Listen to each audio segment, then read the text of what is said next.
the Texas Rangers. Now, there's a big jump right here in win totals from Seattle Mariners, who they have at 67.5.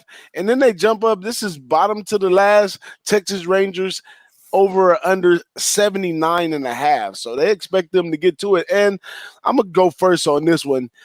I expect them to do well too. They do have some solid pitching, a nice bullpen. I don't know about the bats though. The bats are kind of here and there for this team right here. Not a team that I really play often, but Texas Rangers. What do you guys think about these guys? Go ahead, Joey. All right. So my initial, after looking through all the starting rotations for this division, honestly, I think Texas has the best starting rotation in this division. They got Corey Kluber, who, he only had 7 starts last year because he broke his wrist or his right forearm. But if he returns back to even half of what he was, they got him, Mike Minor. They have basically veteran starting pitchers. They got Mike Minor and Lance Lynn, who both set career highs in Ks per innings pitched last year. Kyle Gibson they added, who's going to be the number four. And then they added Jordan Lyles as well, who they signed in the offseason, who once he got to Milwaukee was 7-1, 2.45 ERA. So personally, I think they have the best rotation in this division. How far is that going to get them? I don't know.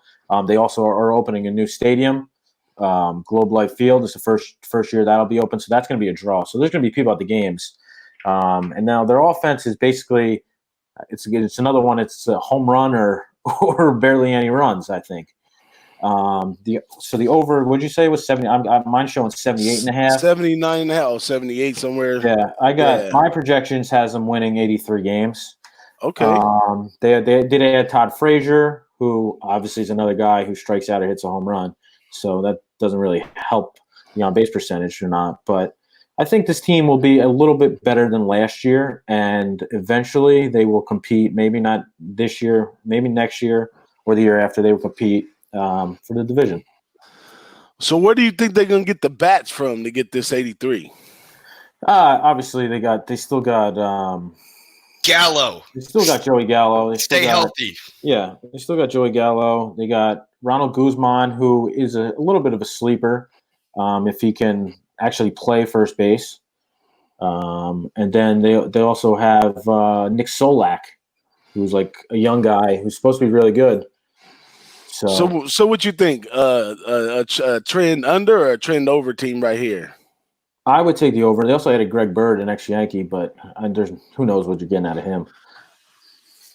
Yeah, but I would say with the pitching core that they have right there and the bullpen, they because a lot of these Texas teams, Astros and the Rangers, they tend to be trend. The lines be set older, and a lot of times they just come in. It's like they don't show up something and they go under. And here we are, a team with. You're talking about. I thought you were talking about team total. You're talking about actual games. In the games, yeah, I'm talking about actual games. Yeah, it's going to depend on matchup. I don't know. I'd probably lean under with their offense, but over with their pitching. So, I don't know. That's tough. But this also I think this is a really tough division. Other than Seattle, the other 4 teams are all, in the mix, say. Yeah, makes a lot of sense, and that explains exactly why we have the jump from 67.5 with the Mariners all the way up to 79.5 right here. So, what you thinking, Parlay Poppy? I see you over there plotting and strategizing and thinking.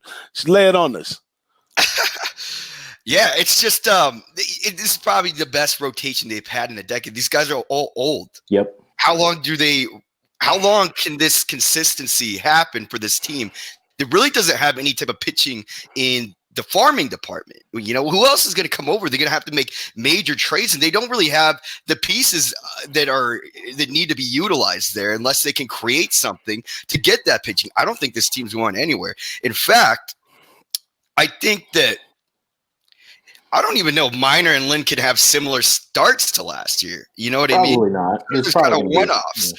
So offense is going to be a problem. Like you said, Solak, new catcher. We got Huff, right? And third baseman Jung. Big prospects. These guys are alive for bats. So that may help some things. But remember, Arlington, Texas, right? Where that stadium was renowned for overs because of the fucking heat. You'd be outside, it'd be 100. That's the hottest place to play in baseball.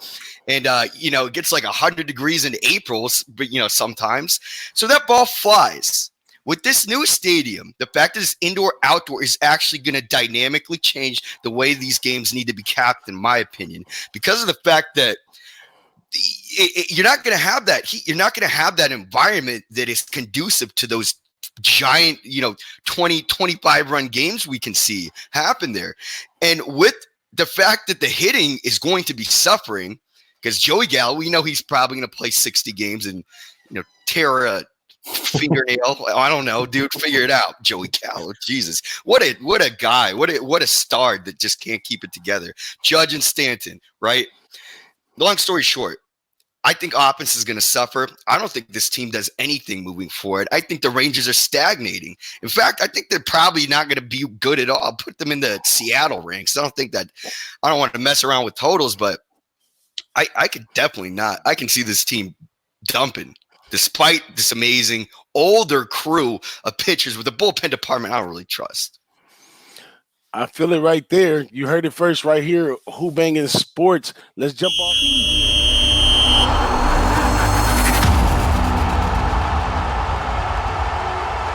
Who-Bangin Sports Talk.